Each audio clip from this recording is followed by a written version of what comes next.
Hello everyone, welcome to Bioshrikam. My name is Shivavati Singh and today we are going to discuss about the GPCR pathway.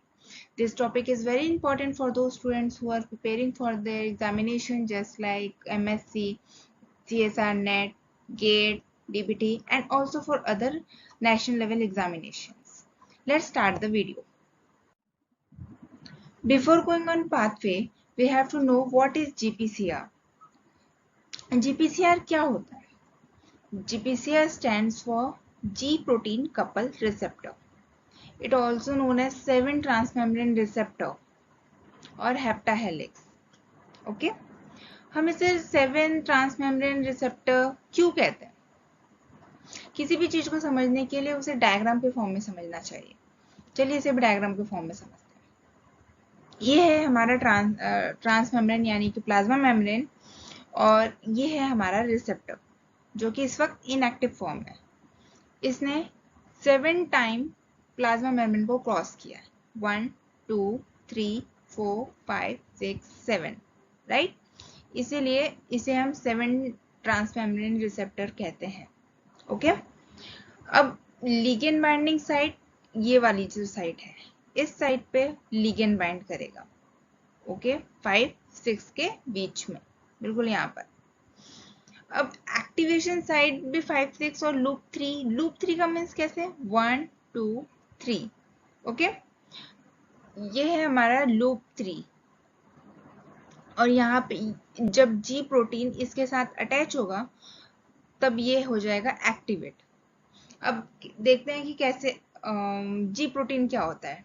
ठीक है, जी protein के 3 side होते हैं, sorry 3 domain होते हैं, alpha beta gamma, जिसमें से alpha सबसे लार्जेस्ट वन होता है और गामा सबसे स्मॉलेस्ट वन. अल्फा के पास जीटीपीएस एक्टिविटी की प्रॉपर्टी होती है और यहीं पे जीडीपी भी बाइंड करता है. ओके, लेकिन ये इस वक्त इनएक्टिव फॉर्म में है. चलिए देखते हैं पाथवे कैसे ऑन होगा. चलिए देखते हैं ये जो इनएक्टिव रिसेप्टर है वो किस तरीके से एक्टिवेट होगा. एक्टिवेट होने के लिए इसे चाहिए एक ligand. Ligand means signalling molecule. Signalling molecule जैसे ही अपने रिसेप्टर के साथ बाइंड करेगा तो हमारा जो जी प्रोटीन है वो भी हमारे रिसेप्टर के साथ बाइंड कर जाएगा और यहाँ पे ये अपने नाम को सिग्निफाई भी जरूर कर लेगा. कैसे? हमने पढ़ा था जी प्रोटीन कपल्ड विथ रिसेप्टर. ठीक है, जी प्रोटीन हमारे अपने रिसेप्टर के साथ कपल करेगा. ओके, लेकिन अभी भी एक्टिव नहीं हुआ है, ये अभी भी इनएक्टिव फॉर्म में. क्यों इनएक्टिव फॉर्म में? क्योंकि उसे एक्टिव होने के लिए चाहिए जीटीपी और जीटीपी अब इसे कौन देगा? GEF, guanine nucleotide exchange factor. ये जीटीपी को रिमूव करेगा और जीटीपी को इन. ओके, और ये जैसे ही जीटीपी को इन करेगा ये पाथवे हो जाएगा ऑन. ओके, आई होप यहाँ तक आपको बहुत अच्छे से समझ में आ गया होगा. अब देखते हैं कि ये एक्टिव होने के बाद अब क्या करेगा. अभी एक्टिव होने के बाद इसकी ड्यूटी हो जाती है कि वो अपने नेक्स्ट पाथवे को ऑन करे.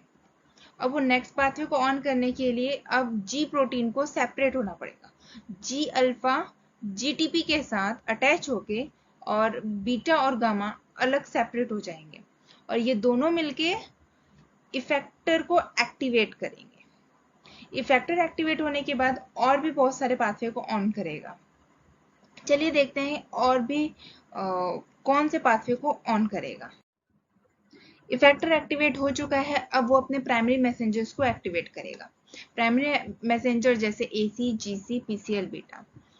एसी अपने कैम्प को एक्टिवेट करेगा जो कि सेकेंडरी मैसेंजर है with the help of ATP. GC cGMP को एक्टिवेट करेगा with the help of GTP. PCL beta PIP two को एक्टिवेट करेगा और पीआईपी2 पीआई3 और टैग को एक्टिवेट करेंगे जो कि सेकेंडरी मैसेंजर है. ये याद रखिएगा, एसी जीसी पीसीएल बीटा ये प्राइमरी मैसेंजर है. कैम सीजीएमपी आईपी3 एंड डैग ये तीनों सेकेंडरी मैसेंजर है.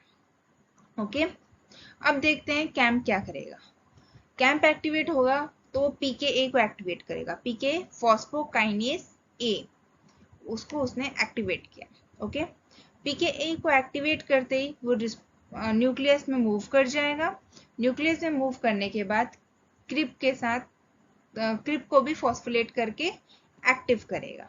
ओके, क्रिप को एक्टिवेट करने के बाद क्रिप अपने को एक्टिवेटर CBP के साथ अटैच होगा और उसको और क्री कॉम्प्लेक्स बनाएगा। ये है हमारा क्री कॉम्प्लेक्स। क्री कॉम्प्लेक्स बनाने के बाद अब ये कॉम्प्लेक्स ट्रांसक्रिप्शन फैक्टर की तरह काम करेंगे और ट्रांसक्रिप्शन को ऑन करेंगे। ट्रांसक्रिप्शन को ऑन करने के बाद रिस्पॉन्स शो करेंगे। रिस्पॉन्स करने के बाद अलग अलग साइट्स पे जाके वहां पे सिक्रीशन करवाएंगे। अब देखते हैं PI3 क्या करता है। PI3 SCR smooth endoplasmic reticulum में जाएंगे और वहां पे कैल्शियम का प्रोडक्शन करवाएंगे। ओके, डैक क्या करेंगे, डैक PKC को एक्टिवेट करेंगे। जैसा कि हमने कहा कि ट्रांसक्रिप्शन ऑन होने के बाद वो रिस्पॉन्सेज शो करेंगे। रिस्पॉन्सेज देखते हैं कहाँ कहाँ रिस्पॉन्सेज शो करेंगे। जैसे TSH में थायराइड हार्मोन को एक्टिवेट करेगा, मसल्स ग्लाइकोजन में जाके मसल्स लिवर में जाके ग्लाइकोजन का ब्रेकडाउन करवाएगा, ओवरी में जाके प्रोजेस्टेरॉन का सिक्रेशन करवाएगा। उसी तरह बहुत सारे ऑर्गन्स में जाके GPCR पाथवे एक्टिवेट होके वहां पे रिस्पॉन्स शो करते हैं। इन सारे स्लाइड्स पे डायरेक्ट क्वेश्चंस बनते हैं। That's all for today's video. I hope this video is very useful for you. और अगर आपको वीडियो अच्छी लगी है तो लाइक कीजिएगा, सब्सक्राइब कीजिएगा और कमेंट करके ज़रूर बताइएगा कि आपको ये वीडियो कैसी लगी। Thank you friends.